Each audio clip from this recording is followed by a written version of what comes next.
رسول اللہ صلی اللہ علیہ وسلم نے فرمایا افضل الایام عند اللہ یوم الجمعۃ، اللہ کے نزدیک جمعہ کا دن سب دنوں سے افضل ہے. جیسے فضیلت کی بات ہم بارہا کرتے رہے ہیں کہ بعض مہینے بعض مہینوں پر افضل ہوتے ہیں، بعض راتیں بعض راتوں پر، اسی طرح بعض دن بعض دنوں پر. تو ہفتے کے جو 7 دن ہیں ان میں سے جمعے کا دن سب سے زیادہ فضیلت والا ہے. رسول اللہ صلی اللہ علیہ وسلم نے فرمایا بہترین دن جس میں سورج طلوع ہوتا ہے جمعہ کا دن ہے. اسی دن آدم علیہ السلام پیدا کیے گئے، اسی دن زمین پر اتارے گئے، اسی دن ان کی توبہ قبول ہوئی، اسی دن ان کی وفات ہوئی، اسی دن قیامت قائم ہوگی. اور جمعہ کے دن صبح ہوتے ہی تمام جانور قیامت کے ڈر سے کان لگائے ہوئے ہوتے ہیں حتیٰ کہ سورج طلوع ہو جائے، سوائے جنوں اور انسانوں کے. یعنی ساری مخلوق ڈرتی ہے کہ کہیں آج قیامت نہ آ جائے، کیونکہ قیامت ہر چیز کی موت کا دن ہے. رسول اللہ صلی اللہ علیہ وسلم نے فرمایا کوئی مقرب فرشتہ زمین و آسمان، پہاڑ اور پتھر ایسا نہیں ہے جو جمعہ کے دن سے نہ ڈرتا ہو. تو اگرچہ ایک افضل دن ہوتا ہے، اس میں ایک سکون اور ایک پیس بھی ہوتا ہے، لیکن اس کے باوجود دل کے اندر عجیب گھبراہٹ سی بھی ہوتی ہے، ایک قدرتی سی چیز محسوس ہوتی ہے. تو بہرحال یہ ساری کائنات محسوس کرتی ہے. جمعہ کے دن فجر کی نماز سب سے افضل نماز ہے. نبی صلی اللہ علیہ وسلم نے فرمایا اللہ کے ہاں سب سے افضل نماز جمعے کے دن کی صبح کی نماز ہے جسے باجماعت ادا کیا جائے. پھر قیامت کے دن جمعہ اور جمعہ پڑھنے والوں کا معاملہ. رسول اللہ صلی اللہ علیہ وسلم نے فرمایا اللہ تعالیٰ قیامت کے روز ہفتہ کے دنوں کو ان کی مخصوص شکل میں اٹھائے گا. یعنی جس طرح انسان اٹھائے جائیں گے اسی طرح دن بھی اٹھائے جائیں گے اور ان کی اپنی اپنی شکل ہوگی. اور جمعہ کا دن حسین اور چمکتا دمکتا ہوگا. اہل جمعہ اس کو ایسے گھیر لیں گے جیسے دلہن کو دلہا کی طرف رخصت کرتے وقت گھیر لیا جاتا ہے. یعنی سارا ایک ہجوم ہوتا ہے نا اس کے گرد، اور پھر وہ اس گھر سے رخصت کی جاتی. تو جمعہ کا دن اپنے جمعہ والوں کے لیے روشنی کرے گا اور وہ اس کی روشنی میں چل رہے ہوں گے. یعنی جمعہ کا دن روشن دن ہوگا، یعنی اس کی شکل روشن ہوگی اور اس کی روشنی پھیل رہی ہوگی. ان کے رنگ برف کی طرف سفید ہوں گے. یعنی جو لوگ جمعہ کا اہتمام کرتے ہیں، جمعہ پڑھتے ہیں یا سورۃ الکہف پڑھتے ہیں یا درود شریف پڑھتے ہیں یا جمعہ کے دن کو عام دنوں سے مختلف طور پر رکھتے ہیں، تو جمعے کی جو روشنی ہوگی اس کی وجہ سے جمعہ والوں کے چہرے سفید ہو جائیں گے. کتنے سفید؟ برف کی طرح. ان کی خوشبو کستوری کی طرح مہک رہی ہوگی. وہ کافور کے پہاڑوں میں گھسے ہوئے ہوں گے. یعنی کافور کے پہاڑ، خوشبو ہے کافور بھی، کیمفر. جن و انس انہیں دیکھ رہے ہوں گے اور وہ تعجب کی وجہ سے نگاہ نیچی نہیں کریں گے کہ جنت میں داخل ہو جائیں گے. یعنی اتنا حسین منظر ہوگا اور ان کے لیے وہ سب کچھ اتنا خوبصورت ہوگا کہ وہ ہر چیز کو دیکھ کر اپریشیٹ کر رہے ہوں گے اور نگاہ نیچے نہیں کریں گے کہ ابھی دیکھ ہی رہے ہوں گے کہ جنت میں انٹری ہو جائے گی. اور ثواب کی امید سے آذان دینے والوں کے علاوہ کوئی بھی ان کے مقام و مرتبے تک نہیں پہنچ سکے گا. تو اذان دینے والوں کا اپنا مرتبہ ہے. اپنے بچوں کو ضرور سکھائیے اور انہیں اس کا شوق بھی دلائیے. جنت میں ہر جمعہ یوم المزید کہلائے گا اور اس دن اللہ سبحانہ تعالیٰ کا دیدار ہوگا. یعنی جمعہ کا دن دنیا میں جن لوگوں کے لیے امپورٹنٹ ہے، آخرت میں ان لوگوں کے لیے بہت اہم ہوگا. انس بن مالک کہتے ہیں کہ رسول اللہ صلی اللہ علیہ وسلم نے فرمایا میرے پاس جبریل تشریف لائے اور ان کے ہاتھ میں سفید شیشہ تھا جس میں ایک سیاہ نقطہ تھا. سفید شیشہ جس میں سیاہ ڈاٹ. میں نے کہا کہ اے جبریل یہ کیا ہے؟ انہوں نے کہا یہ جمعہ ہے. میں نے کہا اس میں یہ کالا نقطہ کیا ہے؟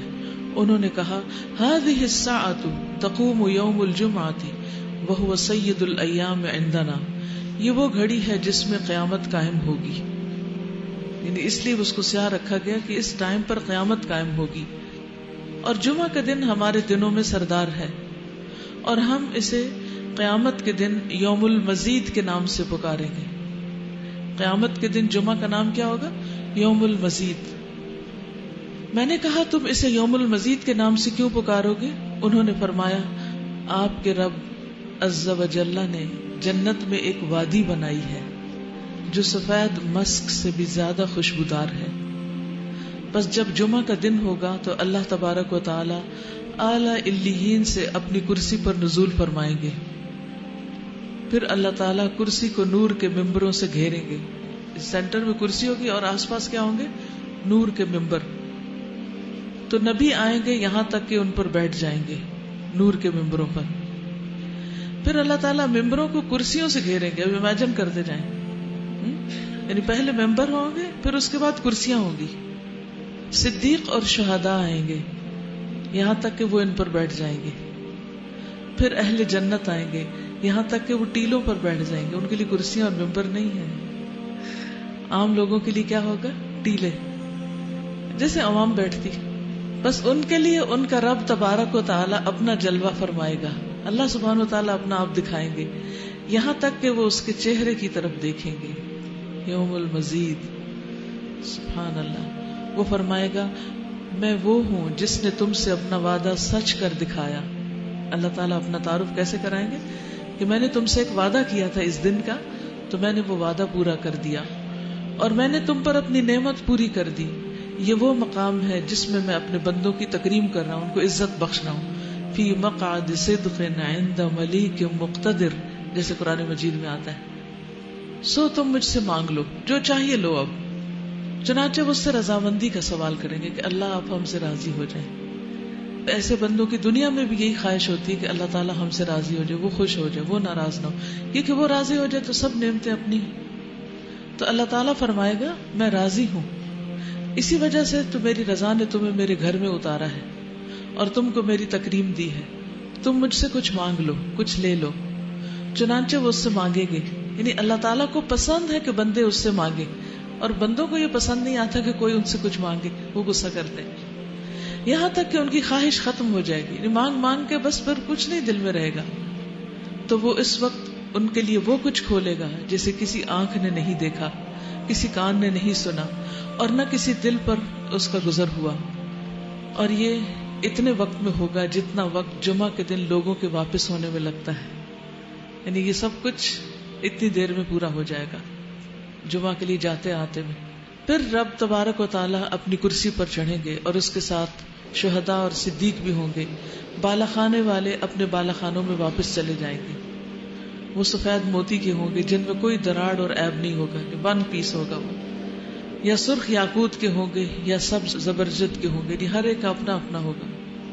ان میں سے ہی اس کے کمرے اور دروازے ہوں گے, ان میں نہریں جاری ہوں گی, اس میں اس کے پھل میوے جھکے ہوئے لٹک رہے ہوں گے, ان کی بیویاں اور خدمت گزار ہوں گے.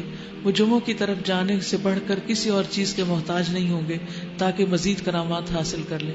یعنی اپنے گھروں میں ہوں گے, پھر ان کو انتظار ہوگا کہ جمعہ کا دن آئے, یوم المزید آئے, اور ان کو مزید ملے, اور اس میں مزید اللہ تبارک و تعالیٰ کا دیدار حاصل کر لیں.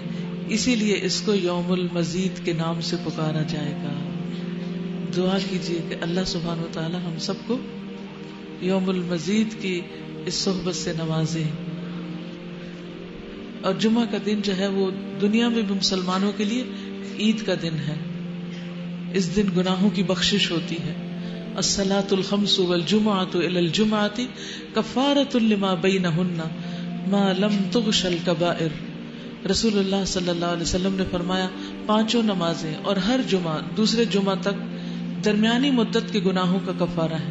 یعنی ایک ویک میں جو گناہ انسان سے ہوتے ہیں وہ جمعہ کے دن دھل جاتے ہیں, جب تک کہ کبیرہ گناہوں کا ارتکاب نہ کیا جائے. خوش ہو جائیے کہ اللہ سبحانہ و تعالیٰ نے ہمارے لیے یہ ساری ورائٹی رکھی, اور ہمیں ان سب چیزوں کے پھر فائدے بھی بتائے, اور ان سے کس طرح فائدہ اٹھایا جا سکتا ہے وہ طریقے بھی سکھائے. اب یہ ہم پر ہے کہ ہم ان چیزوں کو کتنی امپورٹنس دیتے ہیں اپنی زندگی میں. جو آج دے گا وہ کل پا لے گا.